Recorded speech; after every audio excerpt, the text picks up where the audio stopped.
malusog na hapon po sa inyo, mga kasangbahay. Ngayon po ay araw ng Martes. And as usual, live na live po kami muli maghahatid sa inyo ng mga easy lang yan tips. Pero bago yan, congratulations muna sa mga 2011 graduates. Ayan, I'm sure panahon na po ng graduation time ngayon. Tiyak po, magkabila ang mga handaan at kainan. Lalo pa magbabakasyonan. Naku po, sigurado yan. Pagbakasyon, summer vacation, lahat ng klase ng pagkain, pwede yung kainin, walang limit, piyesta-piyestahan pa. Naku po, ayan, kaya minsan nakakalimot po tayo. Yung iba, panahon po na nagtatabaan na rin kasi summer vacation, walang ginagawa. Pero alam nyo ba, sa lifestyle po natin, imbis na mapakain natin ang ating katawan, ay ginugutom po natin. Ito'y kapag ang kinakain daw natin ay ang mga walang mga essential nutrients na kailangan ng katawan tulad ng, halimbawa, mga soft drinks at junk foods. Pag ito kinakain natin, wala po tayong nakukuhang kahit ano dyan. Dahil what you are is what you eat. Ituturo po namin sa inyo kung ano-ano ang mga dapat natin kainin at hindi dapat kainin upang maiwasan ang sari-saring sakit. At karaniwan din po dyan, nagkakaproblema din po ang ilan sa mga nanay natin na nagpapakain po sa atin, lalo na sa mga bata, na ayaw pong kumain ng mga gulay. Alam niyo po bang may ising paraan para mapakain ng mga gulay ang ating mga anak-anak? At alam niyo rin ba, na ika nila, ito'y narinig ko lang sinabi sa akin ni Brian, ang ating po daw katawan ay dinisenyo para sa pagkain ng prutas. Malimit po kasi sa atin, medyo ayaw kumain ng mga prutas. Kung ano yung fruit in season, kaya daw po ganun may fruit in season na tinatawag, yun ay dapat na, kung ano kasi yung in season, yun ang kinakain natin. Halimbawa, panahon ngayon ng pakwan, tagpakwan ngayon. Pag sinabing tagpakwan, ibig sabihin yan, panahon ng kailangan tayo kumakain kasi ng maraming tubig sa katawan. Ang mga yan at kung ano na pa po, malalaman po natin sa pagbabalik po natin dito sa Easy Lang Yan, sa Amerika, ganyan.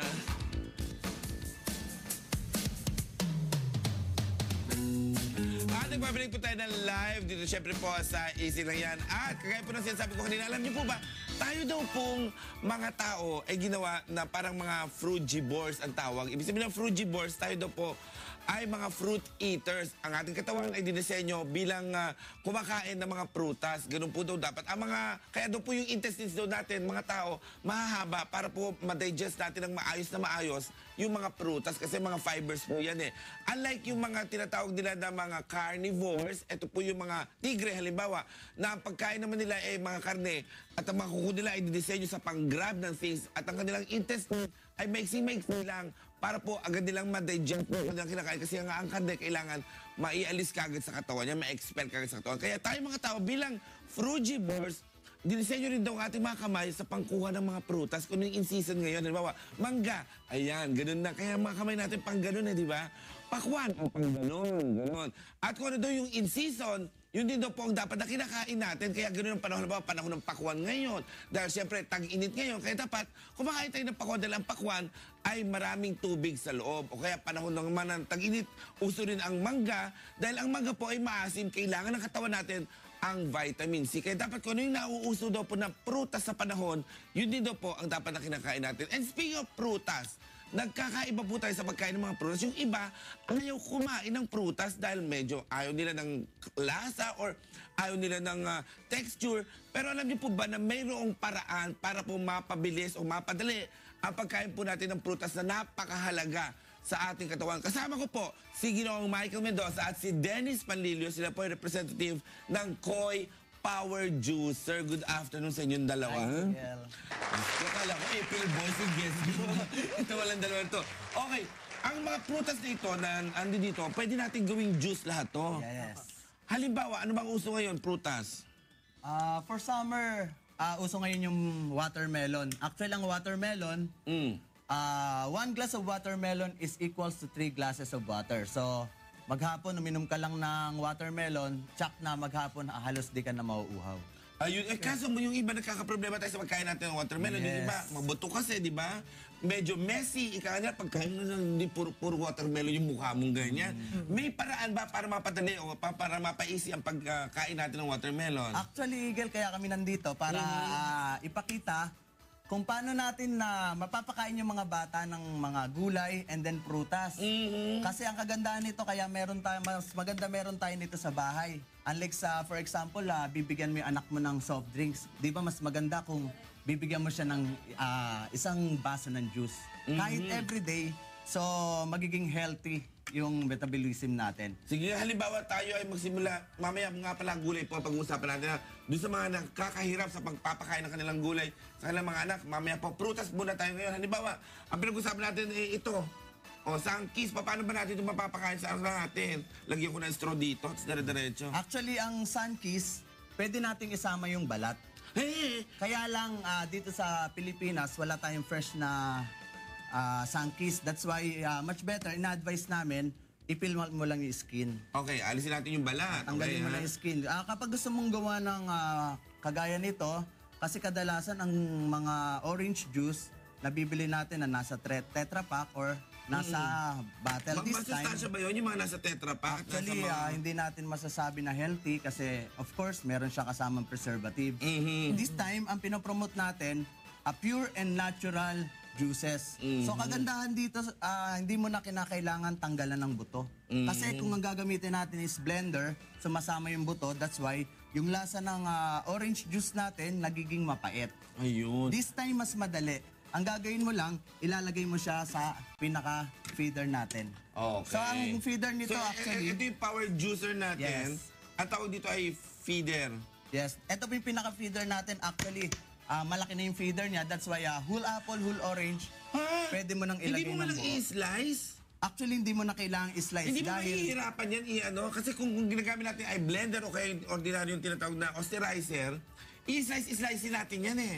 this time hindi na, Hindi Eagle, na. kasi malaki yung feeder niya and then very powerful yung motor. Sige nga, That's why kaya pakita natin. ka ng For powers example, niya. gusto mo gumawa ng orange juice, Orange ang juice. gagawin Ano mo yung lang, nilagyan mo lang ng gamitin mo lang yung food pusher natin. Food So pusher ang gagawin tawag, mo, okay. mag-provide ka ng isang malinis na baso. And then, ilagay mo siya sa pinaka-spout natin. This Ayun. one, yung power juicer natin, meron siyang speed level number 1 and then speed level number 2. Ang speed level number 1, kagaya sa mga malalambot like tomatoes, like orange, watermelon. So, speed level number 1 tayo. Opo. Try natin yung orange. Yes, O, ang sige. gagawin mo, lagay mo lang sa speed level number 1, push mo lang gently. Gently. This time, makikita mo na mismong yung purong katas lumalabas sa pinaka-spout natin. Purong katas yan ha. Pure and natural, no additives, no preservatives. No preservatives. Ang tanong, nasa napunta yung sapal niyan? Kasi, Lahat ng sapal, lahat ng mga buto, dito na napupunta sa pulp container natin. ayun, so meron siyang So provided ka ng pulp container, dyan na po lahat na pupunta lahat ng sapal. Lahat and then ng napunta na buto. dyan. Ibig Yung mga sabihin, pag buto, kumakain kasi tayo ordinary, pag kumakain tayo ng ganito, ng dalandan o sangkis, iba usually, pagkakain mo, may natitirang mga parang extra, yes, ano eh. this time, Tinatapon lang. O yung iba tinatapon, yung iba nilulunok. Apo. May sinasabi pa sila, pag nilunok mo yan, tutubuan ka sa loob ng katawan mo. May mga totoo gano'n yun yun. pala. this time mapapansin mo, wala talaga siyang pulp, walang seeds. Just pure and natural orange juice. Nauuhaw naman ako sa'yo. Actually, pwede mong tikman, Pwede ba ito? Lasa ba itong sangkis? yes, Oo. mas Much better masarap. kung may, ano yan, may ice. Ang Mas sarap. masarap. Ang sarap. Parang kayo kumain talaga ng refreshing. prutas, pero at the same time, ang advantage po niyan, mga kasambahay, wala nang problema sa paglunok.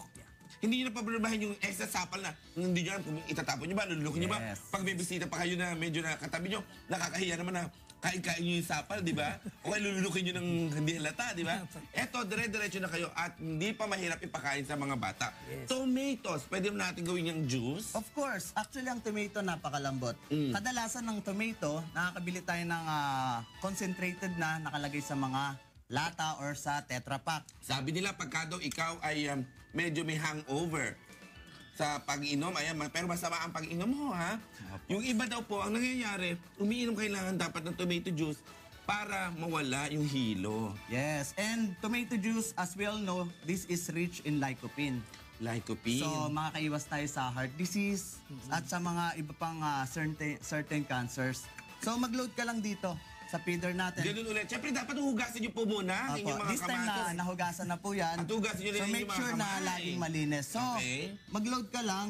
Kahit Dito sa ilan? pinaka-feeder natin, as long na kasya, pwede mo ring i-load ng tuloy-tuloy. So again, thank you Eagle. Mag-provide ka lang ng isang malinis na baso. Again, pag number 1, mga malalambot, press mo lang downward. Nasaan na pupunta yung mga buto-buto ng kamatis? I'll show you, kaya hindi sumasama yung buto. This time, meron kasi tayong microfilter dito. Ako, amoy na amoy yung kamatis. Biruin nyo, yung kamatis, akala ko pang gisa lang. Yes, this time, pwede mo na siyang gawin juice. Pwede- And again, pwede mo May rin kamatis din. Yes. Kamatis talaga to? Kamatis talaga siya. Nakadalaw natin. Fresh. Kamatis talaga. Ay, Diyos ko, nakakitsa ko dito. Actually, napakaganda sa katawan yan. Sarap. Sarap. Tama-tama. Tsaka ang kamatis, pampaganda daw ng... Kutis. Kutis. Ang galing yung dalawa dahil dyan. Sa pagbabalik po natin, easy way naman po ng paraan kung paano ninyo mapapakain ng gulay nang walang sabit sa lalamunan at magugustuhan ng mga bata ang gulay na yan. Sa pagbabalik po ng easy lang yan. Sabay tayong tatlo. 1, 2, 3. Easy lang yan.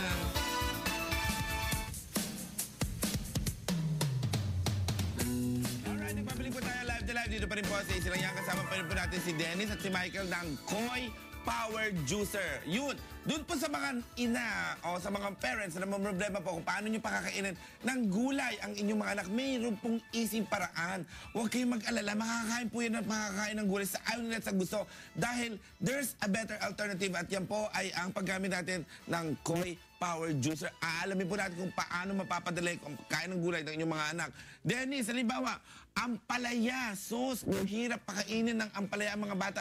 Pwede bang pakainin yan through paano yan? Kasi normally ang ampalaya talaga mapait ito. Oo, mapait Now, na. pagka niluto mo to, minsan ayaw kainin ng mga bata. Eh. Aha, Kahit although- matanda, ayaw. Ha? Ayaw, although ang dami-dami pong masasarap na luto. Pwede gawin Yes. sa ampalaya, pwede gawin nyo itong nilaga, pwede nyo Beef gawin ito na ampalaya.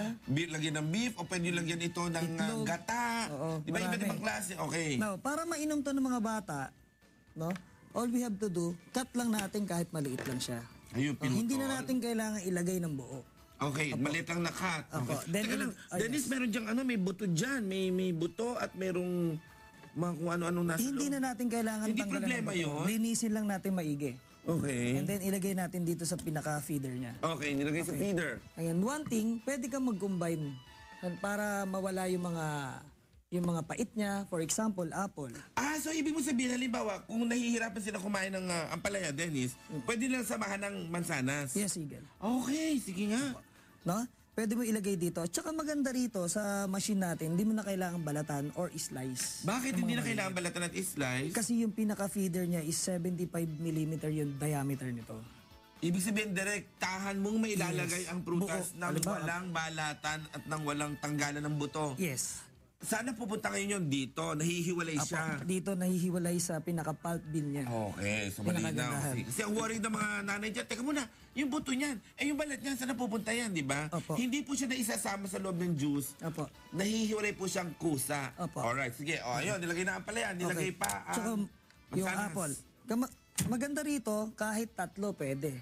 Pwede ka maglagay ng carrots at the same time. Mhm. Pero yung apple and ano ba, masarap na combination Yung niya? etong combination na to is masarap to kasi mawawala yung pinaka pait nung Nung ampalaya. Sige, try So, okay. na natin. So remember, pagka medyo matigas ng konti, ilalagay natin siya direkta. Second speed na siya. Kasi dalawang speed niya. Po, second speed na siya. And then push lang natin yung pinaka-pupus mo like this. Very easy. Hanggang magdikit, no? Yung pinaka-cover. No? Dito, sa pinaka-mouth niya. Pagka nagdikit silang dalawa, meaning to say, tapos na siya. In seconds na. Yan na yun. Ang nakikita niyo po ay ampalaya with matching mansanas. Yes. Wow. So, eto, Pwede na yung painom sa mga bata. Yes. Eto maganda to, refreshing kasi to eh. Okay. Patry nga anong lasa ng ampalaya na mayroong mansanas toast tayo Mansanas. dalawa. Ayan. Wala yung pait. Walang pait. At lasang-lasa po yung masarap na mansanas. Mas nangibabaw, di ba? Over the ampalaya. Okay. Opo. Luya! Pwede ba natin gawing luya na i-juice natin? Opo. Paano? Actually, yung luya, maganda rin to kasi ito, antibiotic to. Antibiotic ang luya, okay. Normally, ang ginagawa natin dito, pinakukuluan natin to para makainom tayo ng... Correct. Tawag nila salabat. dyan sa labat. Oh, ginger juice. Opo. Mhm. Now, dito... Nilalaga. Opo. Now, dito, hindi mo kailangan tong ilaga. Wala na laga-laga. Opo. So, hindi mo na rin kailangan balatan to. Hindi mo na kailangan slice na maliliit.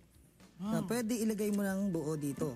Talaga? Opo. Then pwede ka na rin na pwedeng tayo mag-combine again ng apple dito sa luya. Para hindi malasahan ng mga bata yung luya. Although, masarap ang luya. Yes. Nakakabusog yan. Sige, lagyan natin.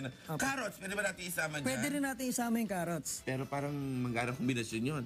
Carrots at luya, walang matamis. Pwede rin po yun. Pero apple, pwede? Pwede rin po. Lagyan natin ng Actually, green apple. kahit naman fruits and vegetables, pwede i-combine. Kahit na hindi masama. Mhm. Yun ang kagandahan dito. Kahit 4, mamaya, papakita ni Kahit, Michael. halimbawa, lagyan din natin ng kamatis, pwede Pwede yan? rin po, pwede Ay, rin po. okay, ano pa? Lagyan natin ng pinya. Pwede rin po. Pero wag buo. Kasi hindi na siya magkakasya. Huwag naman ganito ka lang yung pinya. Mas cut into slice. Sige, lagyan din natin, tinan natin kung Okay. makakaya ng Okay. Koi Power Juicer. Oh. Maganda rito pagka maramihan siya, pwede ka nang gumamit ng pinaka-large na Ay! lalagyanan. May ganun? May May free siyang malakihan? picture. Apo, na pang malakihan. Pag maramihan. O sige, para sa Okay. mga cameraman natin yan, lahat na yan. Apo, no? Remember, meron siyang 2 speed. First speed para sa malambot, second speed para sa matigas. Push mo lang pababa. Yung pinaka-pusher. No?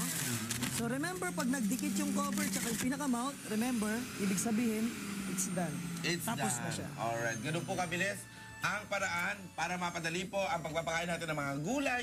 Nasa sa inyo na po yan. Pag halu-haluin ninyo, walang problema. Lahat po ng ito yung ginagawa natin, all natural. Makakabubuti po ito sa ating katawan, makabubuti po sa ating mga anak, at may pakinabang pa. Yung sapal, paano yung sapal? Paano? Anong gagawin natin sa sapal? Pwede ba natin lagay sa skin para gumanda? Opo. Pwede rin po. As in, pwede? Pwede po. Pwede. So, Kasi bago meron kita- siyang mga fruit acid. Natural. Opo. So, yun maganda rin pala yun. Kaya pala maganda ang skin mo, Dennis. Hindi naman masyado. Ngayon, kung gusto ko ng Koi Power Juicer, ano gagawin ko? Saan ako pupunta? Anong tatawagan ko? By the way, partner, All you have to do is please. call us up. There's a number in the screen or call 456-4056 for orders. We accept all major credit cards, checks, and COD, and we deliver. Magkakano ba ang isang Koi Power Juicer? ang price po namin is 3,700 lang po.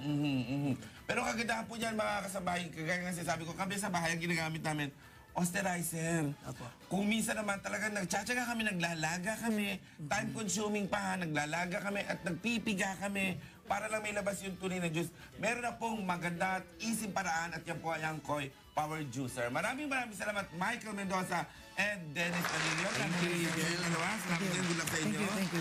Okay, at sana ay mas marami pa kayong mapagandang katawan sa pamagitan ng pag-inom ng prutas at ng gulay. Para naman po sa mga easy lang yan tips at suggestions, kami po yung naghihintay sa inyong pagtawag. Kahit na po anything under the sun na gusto nyo pong pag-usapan po natin, tawag lang po sa 4426244 o kaya po sa cellphone number 0922-841-2051. Bawal magpapasa load.